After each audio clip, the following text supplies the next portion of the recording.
Say what you want about the Musou games, but Koei's pre-rendered opening videos just keep getting better and better with every game they make.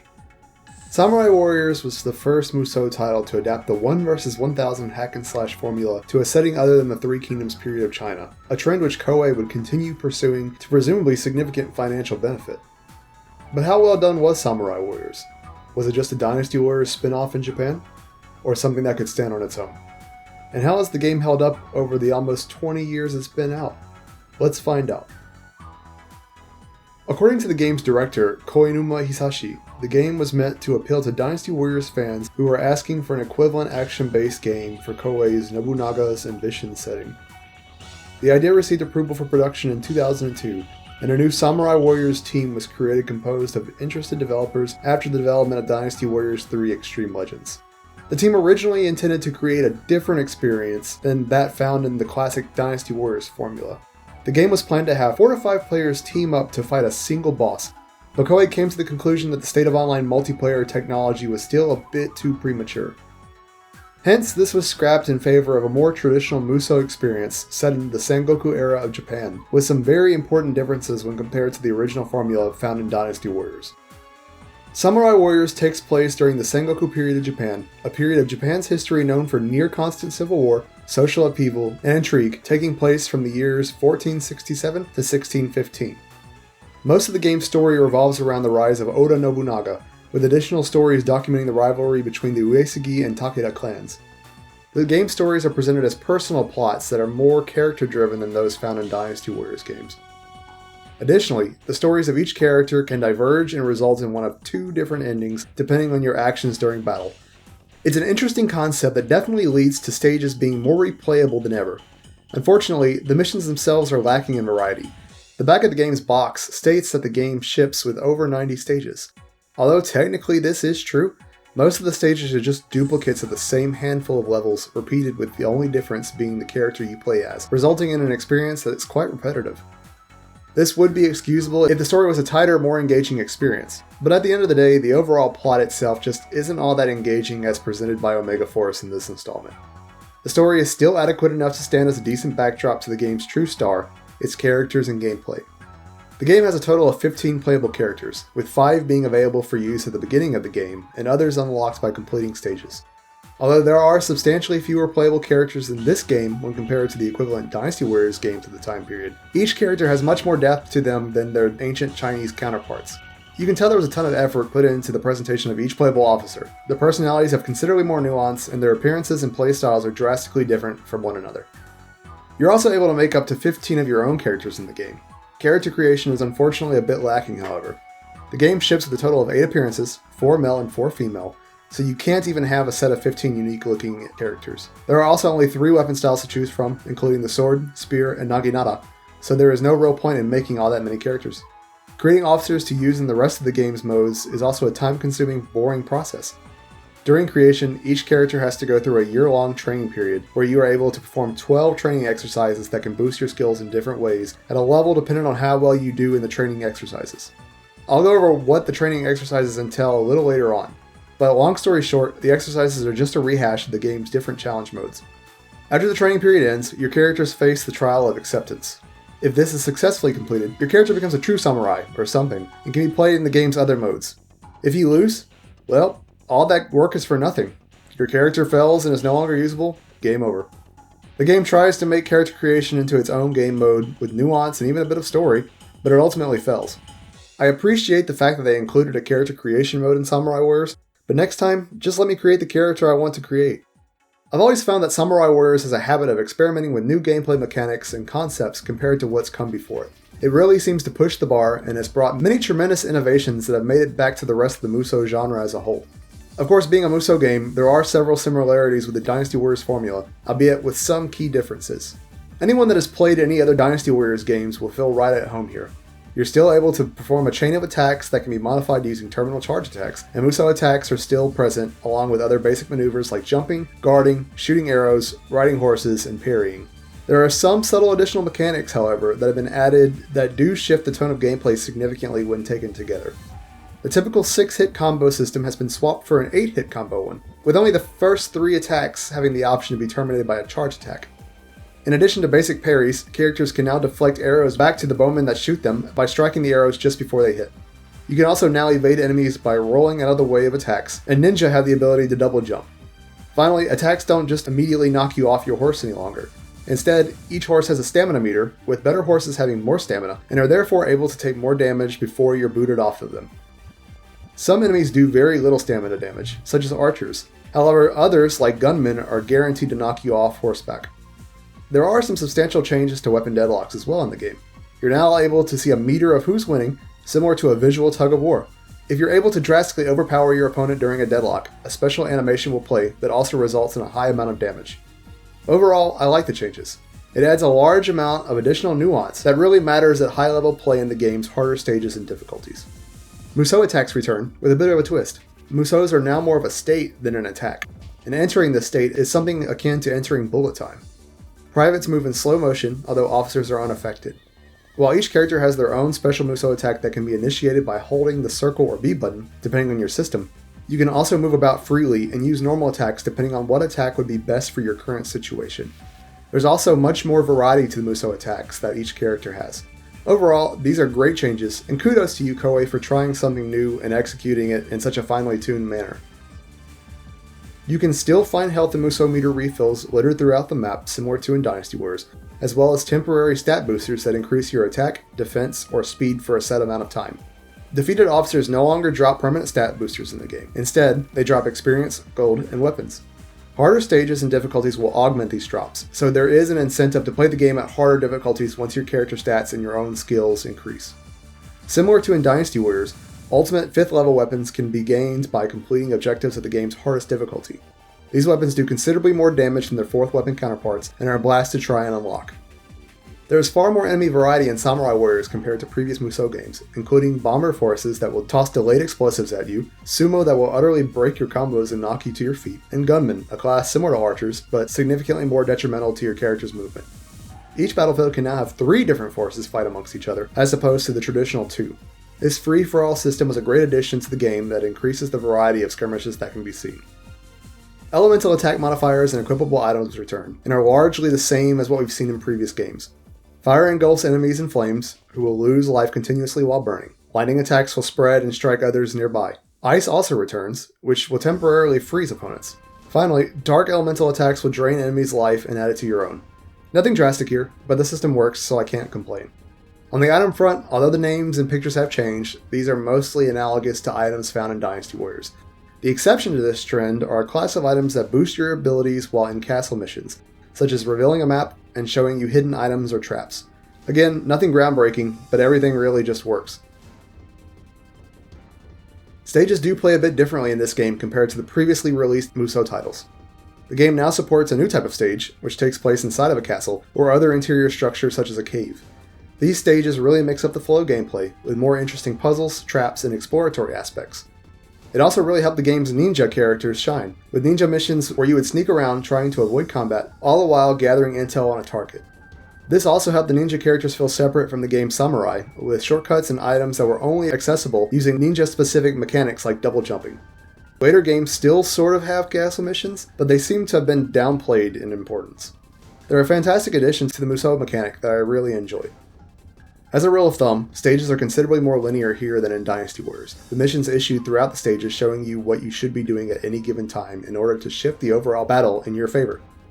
Completing missions also gives you additional gold which can be used to purchase various extras in the game's vault mode, and experience which is needed to level up your character, and influences your rank at the end of each stage. To be honest with you, I'm not the biggest fan of the mission system, and I find a lot of the missions to be frankly kind of stupid. Although I think some of them are well done, I'd rather not be forced to play the way the game wants me to play and just go about the stage tackling the enemies as I please. And while you can technically do just that, move around as you please that is, Samurai Warriors heavily penalizes you before the endgame for not playing exactly how it wants you to play. It's really by far my biggest gripe with the game, and is so significant it plays heavily into my final verdict on Samurai Warriors 1. In my opinion, stat progression in Samurai Warriors 1 is absolutely terrible. So terrible, in fact, a lot of the negative aspects were revoked in the game's expansion, Samurai Warriors Extreme Legends. After each battle, you're given a ranking, which is influenced by 4 separate categories. These include your overall time to clear the stage, the amount of XP received from killing enemies and different experience drops, how many of the stage's missions you were able to complete, and the total amount of KOs you had from Musou attacks. This rating in turn gives you experience to level your rank up, which ties to your stat progression. You can also spend experience on skills that fall into one of 4 types: speed-based guard skills, elemental attack skills, power-based might skills, and finally the more general prowess skills. This all sounds great on paper, so what exactly is the problem? Well, you can only increase your stats before reaching a character's final rank, after which point your stats, but not skills, are set in stone. If you want to min-max your characters to be as effective as possible, the only way to increase a character's stats after this point is to reset the character in the game's vault menu and re-level them up entirely, again trying to be as effective as possible before reaching max level. So basically the game forces you to play exactly how it wants you to play if you want your character to be as skilled as possible, at least until you reach the max level. Thankfully, this issue was largely fixed for me in the game's expansion, but again, it's by far my largest gripe with Samurai Warriors 1. I typically like to tackle a stage how I wish, and I usually use Musou attacks as reactionary counters to other enemies' attacks, or against officers. In this game, I'm forced to use my Musous in order to rack up as many private KOs as possible, just so that my character development isn't gipped. It's a pointless system that never should have been in the game. While we're on depressing topics, let's talk about the game's graphics, music, and general atmosphere. Thankfully, while they are depressing in tone, fortunately everything looks mechanically good for a 6th generation title. Samurai Warriors went for a darker and more hopeless feel when compared to the 3 Kingdom-centric Dynasty Warriors games, and to fit this the game's colors are more desaturated and the music more melancholy. The game has nice fog and rain effects, with some shrubbery thrown around exterior environments. You can see Omega Force was making improvements to their game engine as well. Although the draw distance issues found in most Musou games up to this point still exist, it's now toned down. The quote-unquote fog of war mechanic used to hide a limited draw distance isn't as obvious any longer, with the game instead showing you a scrolling scenic 2D background to hide the fact that you never see more than 20 feet in front of you. It's still a pretty obvious mechanic when you're paying attention to it, but in the thick of combat it's really not that noticeable.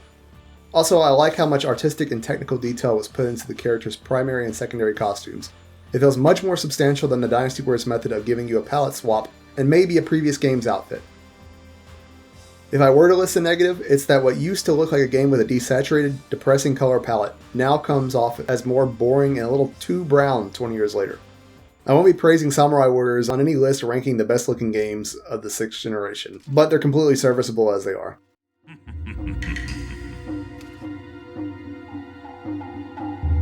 I must be the one to kill you.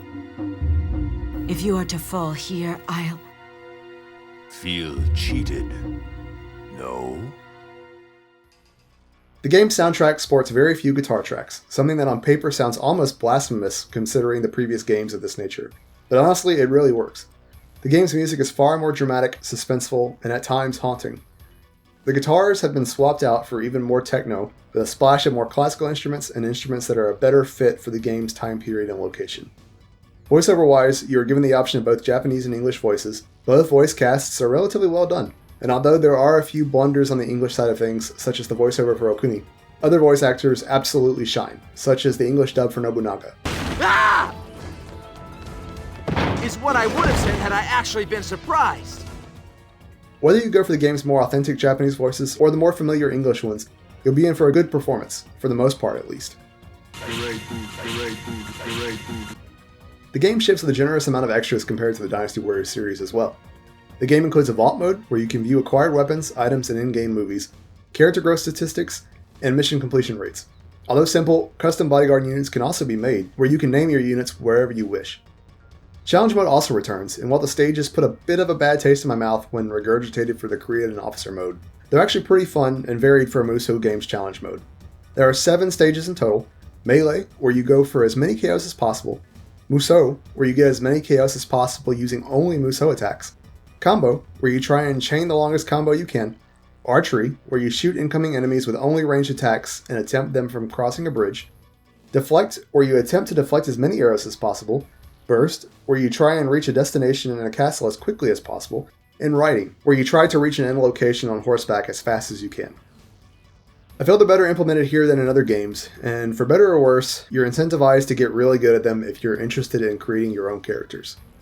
Versus mode also returns, where you can pit yourself versus a friend to see who is the greatest warrior in the 3 kingdoms, the land. These include 3 stages, including Pursuit, where you both race to defeat the Master Thief Goemon first; Showdown, where each of you attempt to defeat the other's entire army, and Strike, where the first player to reach 1000 KOs wins. I really want to give Omega Force credit where it's due. Between co-op and versus modes, they always put a lot of effort into making their games have unique and engaging multiplayer. Samurai Warriors ships with one final mode entirely new to the greater Musou series, known as Survival Mode, which includes 2 stages in this game, Tower and Abyss. In Tower, you have 20 minutes to clear as many floors of a castle as possible, although the time limit can be increased by completing 4 specific missions. Tower is an okay enough mode, but the much more substantial survival mode in my mind is Abyss, where you have 60 minutes to descend into the depths of a mysterious castle. Again, completing stage-specific missions increases your time limit, and if you survive long enough, you may even find yourself facing off against an old adversary you didn't expect to see in Sengoku Japan. Samurai Warriors is a substantial game. For the potential amount of time that can be put into it, you're really getting your money's worth. The game was released on both the original Xbox and the PlayStation 2, and both games can be found pretty cheap nowadays. Similar to Dynasty Warriors 4, there was also technically an adaptation to the PlayStation Portable known as Samurai Warriors State of War, but just like its Three Kingdoms counterpart, the game needed enough substantial changes to get it working on the PSP hardware that it's practically a different game. If you're interested in me covering these PSP Musou titles at a later date, let me know and I'll consider doing so. Similar to Dynasty Warriors 4, the console version to get of Samurai Warriors is really a toss-up. The Xbox version looks and runs significantly better than the version on PS2. However, you're only able to get the Extreme Legends content on PlayStation. If you're just interested in giving the game a try, the Xbox version is fine and may even be preferable. But if you want to put any significant time into the game, I'd go with the PS2 version and play with the Extreme Legends content from the get-go. It just adds so many benefits to the base game that it's impossible for me to ignore. So do I think Samurai Warriors is worth revisiting now that it's been 20 years? It depends. I love a lot of the changes that were made in the game, and frankly, think this game may have been the best atmosphere of all the Samurai Warrior games. The content, enemy AI, and atmosphere are just so well done. I can't stress, however, how much I dislike the vanilla game's progression system, and think if you are trying to do things such as get all the game's ultimate weapons, you really should play it with the Extreme Legends content mixed in from the beginning. Extreme Legends also has more characters and stages, just leading to an extensively improved package. Regardless, Samurai Warriors 1 is an unforgettable, fantastic experience that is quite refreshing after multiple games of this type set in ancient China. Thanks for tuning into my review of Samurai Warriors. For gameplay of Samurai Warriors and other Musou games, check out my other channel, Jay Plays Archives, where I chronicle all the gameplay you see in my reviews. I'll leave a link in the description below. Also, if you like this video, be sure to drop a like, and don't forget to subscribe for more retrospective reviews of the Musou series. Let me know your favorite moments from Samurai Warriors or other Musou games in the comments below. Thanks for watching.